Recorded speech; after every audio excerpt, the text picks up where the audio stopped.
Hi friends, நல்லா இருக்கீங்களா friends எல்லாம்? ஃப்ரெண்ட்ஸ், இன்னைக்கு என்ன பார்க்க போறோம்னா பல்லாக்கொட்டை ரெசிபி தான் பார்க்க போறோம். என்ன ரெசிபினா இது பல்லாக்கொட்டை கறி குழம்பு மாதிரி வைக்க போறோம் ஃப்ரெண்ட்ஸ். இது ஃபர்ஸ்ட் வேக வச்சிடலாம், ஒரு 3 விசில் விடுங்க, அதுக்கப்புறம் பார்க்கலாம் ஃப்ரெண்ட்ஸ்.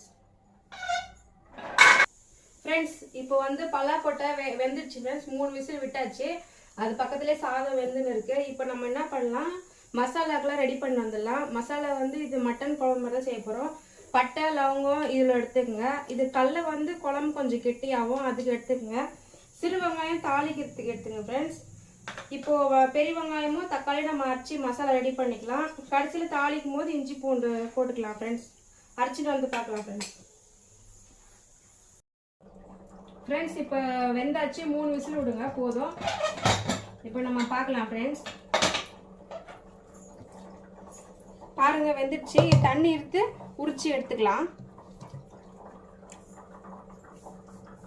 பலாக்கொட்டை வெந்து நம்ம உரிச்சு எடுத்துட்டோம் ஃப்ரெண்ட்ஸ். பலாக்கொட்டை ரெடியா இருக்கு. இதுல சேர்ந்து உருளைக்கிழங்கு போட்டால் அது நல்லா இருக்கும் ஃப்ரெண்ட்ஸ். இப்போ வாங்க நம்ம தாளிக்கலாம். தேவையான அளவு எண்ணெய் ஊத்திங்க.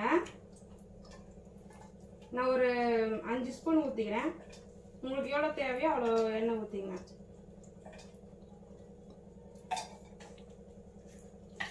எண்ணெய் காஞ்சுதான் கடுகு போட்டுங்க ஃப்ரெண்ட்ஸ். கடுகு சீரகம் ரெண்டும் போட்டுங்க. நான் ரெண்டும் கலந்து வச்சுன்னா நீங்க போட்டுங்க.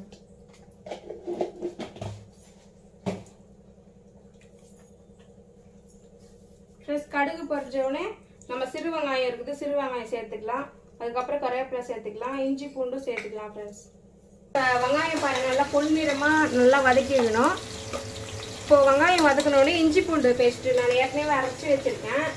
நான் வீட்டிலே அரைச்சி வச்சுருக்கேன். இஞ்சி பூண்டு பேஸ்ட்டு ஒரு 2 ஸ்பூன் போட்டுங்க.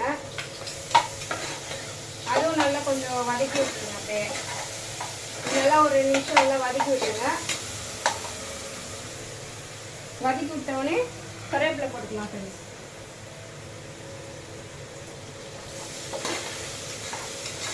கருவேப்பிலை போட்டுங்க. லாஸ்ட்டில் கொத்தமல்லி போட்டுக்கலாம். இது வளர்ந்தோடனே ஃப்ரெண்ட்ஸ், இப்போ நம்ம பட்டை லவங்கம் கொஞ்சம் கடலை எல்லாம் போட்டோம்ல, தக்காளி எல்லாம் போட்டுக்கணும். இது அதிலே ஊற்றிக்கலாம் நம்ம.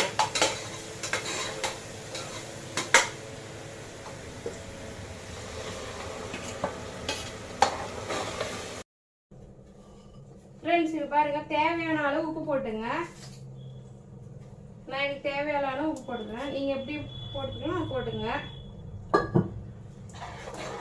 அடுத்தது வந்து மிளகாத்தூள் போட்டுங்க. மிளகாத்தூள் ஒரு 2 ஸ்பூன் போட்டுங்க. இப்போ நாங்கள் காரம் கம்மியாக தான் சாப்பிடுவோம். நீங்கள் எவ்வளோ வேணும் அவ்வளோ போட்டுங்க. கொஞ்சம் மஞ்சத்தூள் போட்டுங்க ஃப்ரெண்ட்ஸ்.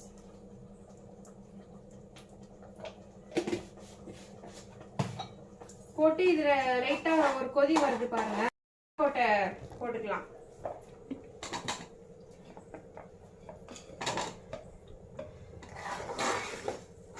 போட்டு அப்படியே உருளைக்கிழங்கும் போட்டுருங்க ஃப்ரெண்ட்ஸ். அதில்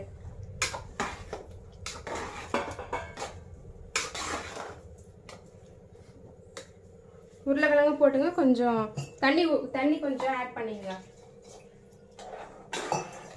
இது 2 கொதி வரட்டும் ஃப்ரெண்ட்ஸ். அப்புறமா நம்ம தேங்காய் லாஸ்ட்ல ஆட் பண்ணிக்கலாம். குழம்பு கொதிச்சிச்சு. இப்போ வந்து நம்ம தேங்காய் ஊற்றிக்கலாம் ஃப்ரெண்ட்ஸ்.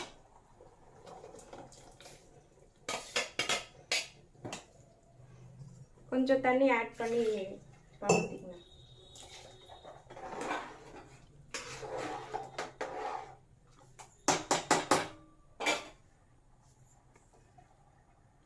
லாஸ்ட்ல தேங்காய் ஊற்றிட்டு கொத்தமல்லி கொஞ்சம் போட்டுருங்க ஃப்ரெண்ட்ஸ். இப்போ க்ளோஸ் பண்ணிட்டு ஒரு 2 விசில் விட்ட பிறகு நான் பார்க்கலாம் ஃப்ரெண்ட்ஸ். ஓகே ஃப்ரெண்ட்ஸ், இப்போ குழம்பு ரெடி ஆயிடுச்சு. 2 விசில் விடுங்க போதும். இப்போ பார்க்கலாம் ஃப்ரெண்ட்ஸ். நம்ம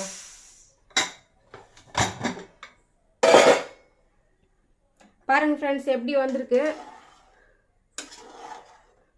நல்லா வந்திருக்கு ஃப்ரெண்ட்ஸ். வாங்க, இது சாதத்துக்கும் சாப்பிடலாம், நல்லா இருக்கும். இது இட்லிக்கும் ரொம்ப நல்லா இருக்கும் ஃப்ரெண்ட்ஸ். சப்பாத்தி தோசை எல்லாத்துக்குமே நல்லா இருக்கும் ஃப்ரெண்ட்ஸ். வாங்க ஃப்ரெண்ட்ஸ் சாப்பிடலாம். அடுத்த வீடியோவில் பார்க்கலாம்.